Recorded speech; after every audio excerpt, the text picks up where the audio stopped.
Today we're back on the dyno with my E46 M3 to test what the performance improvements are after installing a flex fuel kit. However, the results were not quite what we expected to see.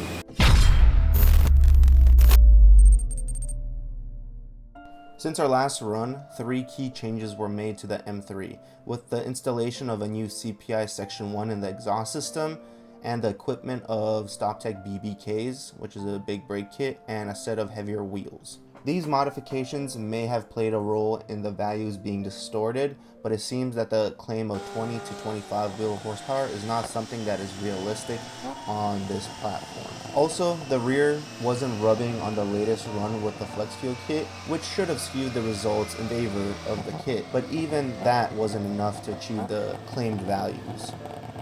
On the surface, the numbers tell a surprising story, a decrease in both power and torque.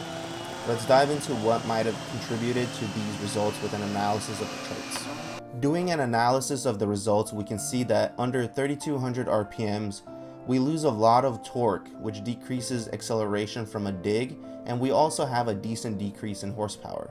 In the middle section, we do see a minimal increase in power of an estimated 10 wheel horsepower, and an increase of 4 wheel foot-pounds of torque. After 6800, they are pretty similar, but we also have to account for the rear tires not rubbing on the fenders, which was decreasing the horsepower output with pump gas. With that in mind, we can safely say we are losing power up top with the flex fuel kit. Firstly, the flex fuel kit allows for higher ethanol content to flow, which typically increases power.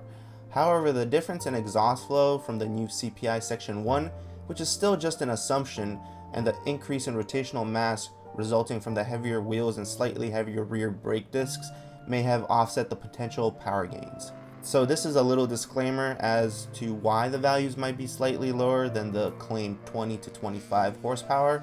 I do not think that this was the main contributor to the lower values than the product claimed. This is a clear reminder that sometimes tuning does not increase performance and that a balance has to be struck for cars that are not dedicated race cars. Although we saw a decrease in outright performance, it's crucial to consider the broader context.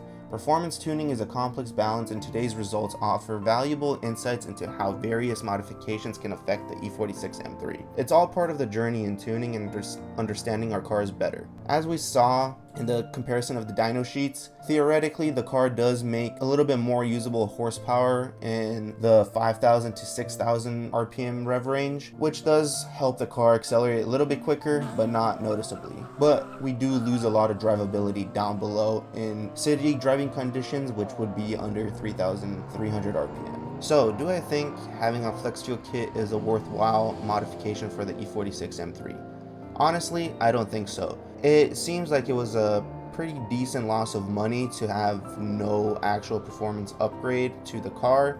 So my tip is skip this and buy something else that'll probably give you more horsepower at the end of the day. Buy a set of headers, buy an exhaust system. You'll have way better bang for the buck than you see with the flex fuel kit. If you have similar experiences or have insights on flex fuel tuning improvements, share your thoughts in the comments below. Also, don't forget to like, subscribe, and hit that bell icon for more automotive content from us. Well, that's it for the video. I'll catch you guys in the next one.